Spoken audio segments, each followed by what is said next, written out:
पक्षांमध्ये तरी महायुती एकत्र लढणार आहे का?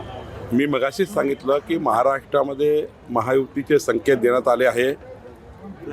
माननीय मुख्यमंत्री एकनाथ शिंदेजी, मी स्वतः, माननीय आमचे अध्यक्ष रवींद्र चव्हाणजी, आम्ही एकत्रित त्या ठिकाणी बसलेलो आहोत आणि माननीय मुख्यमंत्र्यांनी आणि एकनाथजींनी या ठिकाणी प्रत्येक महानगरपालिकेत महायुती होण्याबद्दलच्या आम्ही चर्चा सुरू झाल्या आहेत. महायुतीचे आमचे 13 जे इतर पक्ष आहेत त्यांच्यासोबतही त्या ठिकाणी चर्चा सुरू आहे आणि मी आपल्याला आश्वस्त करतो की या ठिकाणी महानगरपालिकेला महायुती होणार आहे. आज प्रचाराच्या निमित्तानं आपण नगरपालिकेच्या निवडणुकीच्या अनुषंगाने आपण इथं सभेला संबोधित केलं आहे. प्रतिसाद कसं वाटलं?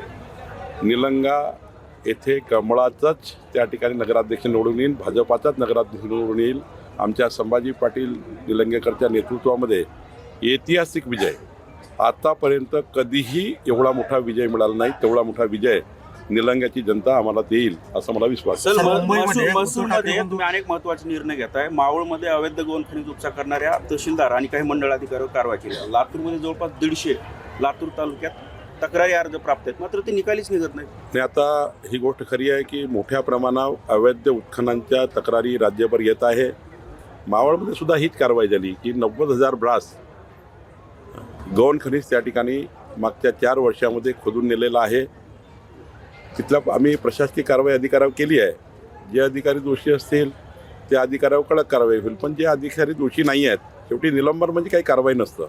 निलंबन म्हणजे त्या ठिकाणी आम्ही त्या अधिकाऱ्यांना चौकशीपासून दूर ठेवावं म्हणून त्या ठिकाणी कारवाई करतो. पण ही गोष्ट खरी आहे की राज्यामध्ये संपूर्ण राज्यभर काही ठिकाणी मोठ्या प्रमाणावर अवैध गौण खनिजाच्या तक्रारी येत आहे. आत्ता मी लातूर जिल्हाधिकारी चर्चा करून लातूर SPशी चर्चा केली, लातूर जिल्हाधिकारी चर्चा केली आणि लातूरमध्ये कोणत्याही परिस्थितीमध्ये अवैध उत्खनन करू देऊ नका, या ठिकाणी नैसर्गिक संपत्तीचं नुकसान करू देऊ नका, पर्यावरणाची हानी करू नका, जे काही नियमात बसतं तेच त्या ठिकाणी उत्खनन करा, एवढ्या सूचना दिलेल्या आहे. आपल्यात जर काही अधिकची माहिती असेल तर आपण मला कळवा, निश्चितपणे आम्ही कारवाई करू.